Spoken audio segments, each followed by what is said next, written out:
Hello everyone. हमारी पिछली video में हमने डिवोर्स का जो कॉन्सेप्ट था वो पूरा अच्छे से पढ़ लिया था। जो सेक्शन 13 है वो थोड़ा सा लेंदी था, पर उसके सारे प्रोविजन है वो हमने अच्छे से देख लिए थे।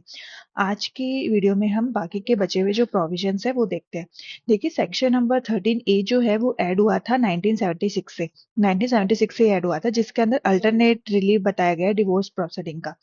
मतलब यहाँ पर जब पिटिशन डिवोर्स की फाइल होगी तो कोर्ट क्या कर सकता है, जो केस की सर्कमस्टांसेस है उनको देखते हुए वो डिवोर्स की जगह जुडिशियल प्रोसीडिंग्स है वो भी सॉरी जुडिशियल सेपरेशन है वो भी क्या कर सकता है, ग्रांट कर सकता है।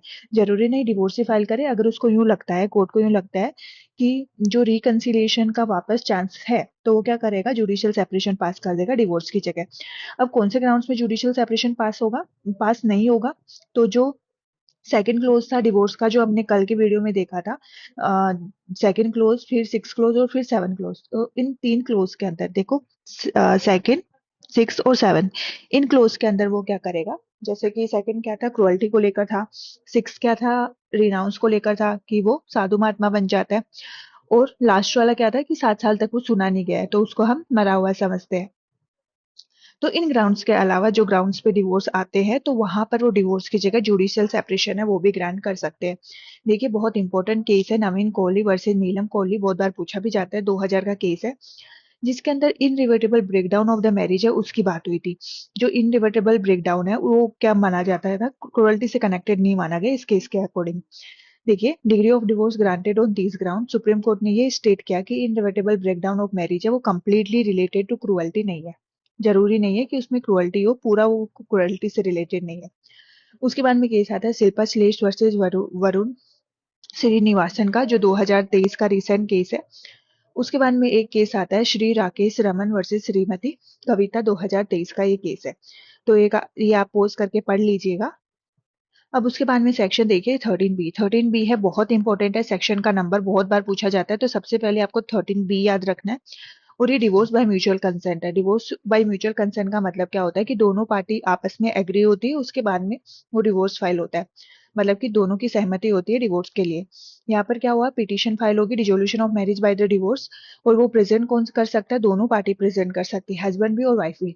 और ग्राउंड्स क्या होंगे, living separately for the period of 1 year और मोर, 1 साल से ज्यादा पीरियड के लिए सेपरेट रह रहे, not been able to live together, साथ में नहीं रह पा रहे, और mutually agreed that the marriage should be dissolve, दोनों एक दूसरे की म्यूचुअली मतलब आपस की सहमति से कि ये जो मैरिज है वो अब डिसॉल्व हो जानी चाहिए। तो इन ग्राउंड के बेसिस पे वो क्या कर सकता है, म्यूचुअल कंसेंट का जो डिवोर्स है वो फाइल कर सकता है। अब सेकंड क्लोज देखिए, on the motion of both the parties mean. अब देखिए, जो है डिवोर्स वो दोनों कंसेंट से ले लिया, पर उसमें टाइम पीरियड दी गया है 6 महीने। मतलब आप अगर म्यूचुअल कंसेंट से डिवोर्स ले रहे हैं तो भी आपको 6 महीने का टाइम तो निकालना ही पड़ेगा, उसके बाद ही आपका डिवोर्स है वो फाइनल होगा। तो अगर दोनों पार्टीज एग्री करके डिवोर्स ले रही है तो not earlier than the 6 month, 6 महीने से अर्लियर नहीं होगा। After the date of petition presented, not later than 18 months, और 18 मंथ से ज्यादा ऊपर नहीं होगा। तो 6 से 18 के बीच का ये टाइम है जो दिया जाता है। अब देखिए, अगर 6 महीने के टाइम के बाद भी अगर दोनों जो है, दोनों में से कोई भी पार्टी जो है वो विड्रॉ नहीं करे अपनी पिटीशन, तो फिर कोर्ट क्या करेगा, आगे की प्रोसीडिंग करेगा, वो दोनों को पार्टी को सुनेगा और इंक्वायरी करेगा, और जो डिवोर्स है वो डिक्लेयर कर देगा। तो आपको इस चीज में ये ध्यान रखनी है कि 6 महीने का एक कूलिंग ऑफ पीरियड टाइम, इसको कूलिंग ऑफ पीरियड टाइम बोला जाता है, जिसके अंदर क्या होता है कि 6 महीने का टाइम दिया जाता है, ताकि जो रिकंसिलिएशन का मैटर है, अगर हो सकती है कनेक्टेड तो वापस कनेक्ट हो जाएगी, नहीं तो फिर आगे की प्रोसीडिंग्स है वो कर ली जाती है। अब इसके अंदर केस लो, अनिल कुमार जैन वर्सेस माया जैन, 2009 का ये केस है। तो इस केस में क्या बोला गया था कि तो 6 महीने का टाइम है वो मैंडेटरी है, and can only be waived by supreme court. वे सुप्रीम कोर्ट ही है जो सिर्फ वेव कर सकती है, मतलब 6 महीने का टाइम तो आपको निकालना ही पड़ेगा। फिर अमरदीप सिंह वर्सेस हरविंद कौर, ये 2017 में केस आया था। इसके अंदर जो 6 महीने का कूलिंग पीरियड है उसको मैंडेटरी नहीं माना, उसको डायरेक्टरी माना। अब देखिए, अगला जो सेक्शन है वो सेक्शन नंबर 14 है, इंपॉर्टेंट है। सेक्शन 14 क्या बोलता है कि कोई भी पिटीशन जो है वो फाइल नहीं होगी जब तक कि 1 साल नहीं हो जाता आपकी शादी को। मतलब आपकी शादी के बाद 1 साल का पीरियड से पहले आप डिवोर्स है वो नहीं ले सकते, सिंपल सी बात 14 कह रहे हैं। तो court shall not entertain the petition for the divorce unless 1 year elapsed from the date of marriage and date of petition presented, 1 साल का टाइम आपको निकालना ही है। अब इसके अंदर देखो प्रोविजो मेंशन है जो ये कहता है कि 1 साल का है वो बिफोर 1 साल से पहले भी कुछ स्पेशल कंडीशन में, एक्सेप्शनल कंडीशन में जो है टाइम पीरियड 1 साल का भी हो सकता है। जैसे कि हार्डशिप टू द पिटिशनर या फिर depravity on the part of the respondent, मतलब कि कुछ इतनी ज्यादा क्रुएल्टी हो रही है, इतने ज्यादा अत्याचार हो रहा है कि 1 साल भी निकालना मुश्किल है, तो उन कुछ केसेस में जो है वो अलाउड कर दिया जाता है। बाकी जनरल रूल ये है कि 1 ईयर का टाइम पीरियड जो आपको है निकालना ही पड़ेगा।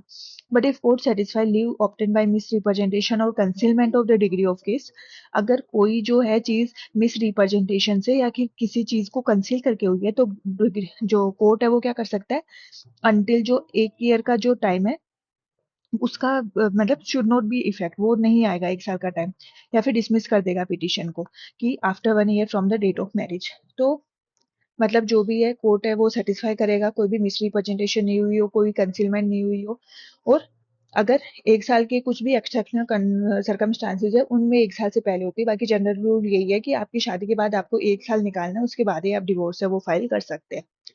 अब सेक्शन 15 देखिए जो कहता है कि डिवोर्स पर्सन व्हेन में मैरी अगेन। अब आपने डिवोर्स तो कर लिया और आप सेपरेट हो गया, अब जो पर्सन है जिसने डिवोर्स ली है वो बाद में वापस शादी कब कर सकते हैं?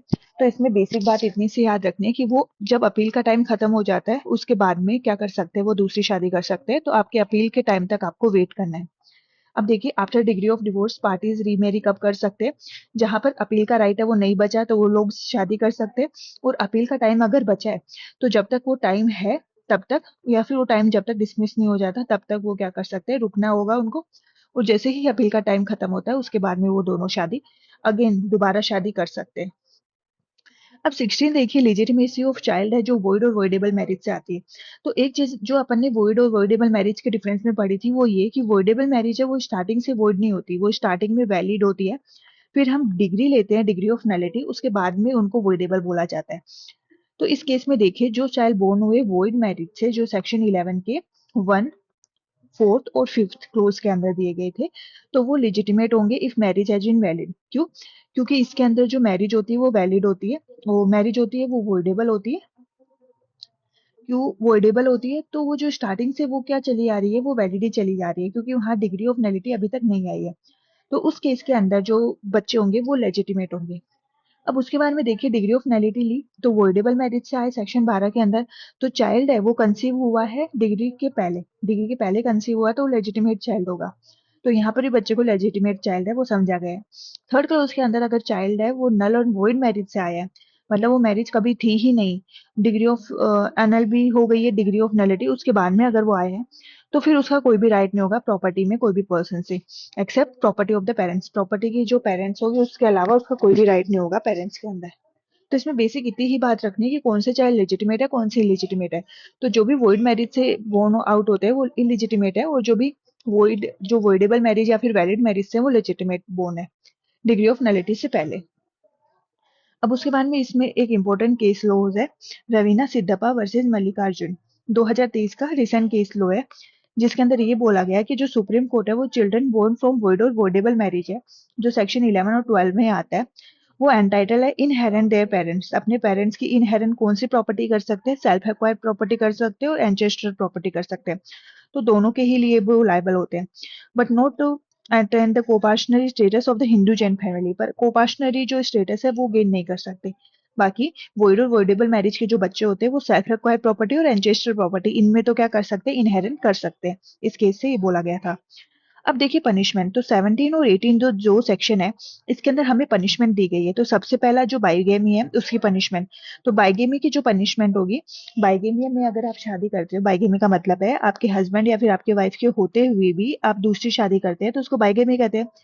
तो बाइगेमी के अंदर अगर आप शादी करते हो तो आपने ऑफेंस कमिट करा है, और इसकी क्या पनिशमेंट मिलेगी, तो इसकी पनिशमेंट है वो दी गई है 494 और 495 जो है आईपीसी उसके अंदर दी गई है, और जो सेक्शन 82 है उस बीएनएस का उसके अंदर दी गई है। तो इन दोनों के अंदर आपको बाइगेमी की पनिशमेंट है वो मिल जाएगी। जो सेक्शन 18 है उसके अंदर पनिशमेंट दी गई है कुछ और कंडीशंस, अदर कंडीशंस। तो वो कौन सी कंडीशन है देखिए, सबसे पहले क्लोज सेकंड जो था सेक्शन 5 में हमने जो कंडीशन पढ़ी वैलिड हिंदू मैरिज की, उसके अंदर जो थर्ड क्लोज था अंडर एज वाला, मतलब कि आपकी शादी है वो 18 और 21, ये दोनों एज है वो फॉलो करेगी, लड़की की 18 और लड़के की 21। तो अगर आप ये एज से पहले शादी करते हैं तो आपने क्या करा है, वोलेशन करा है इस कंडीशन का। तो आपको पनिशमेंट कितनी मिलेगी, तो देखिए RI मिलेगा जो कि 2 साल तक हो सकता है, या फिर फाइन मिलेगा जो कि 1 लाख रुपए, या फिर दोनों।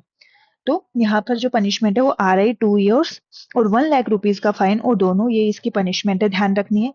उसके बाद में देखिए जो क्लोज फोर्थ है और क्लोज फिफ्थ है, फोर्थ और फिफ्थ क्लोज कौन से थे, प्रोहिबिटेड रिलेशनशिप वाले और सपिंडास रिलेशनशिप वाले।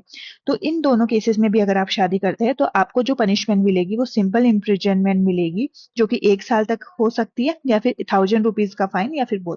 तो इसकी पनिशमेंट जो है वो 1 मंथ 1000 रुपीज और बोथ है वो दी गई है। तो ये जो पनिशमेंट है ये इंपॉर्टेंट है, ये याद रखनी है। और जो 17 के अंदर बाइगेमी की पनिशमेंट है वो याद रखनी है। तो हमारा जो 18 सेक्शन है उस तक पूरा हो गया। आगे का हम दूसरे वीडियो में देखेंगे। आज के लिए इतना ही। Thank you.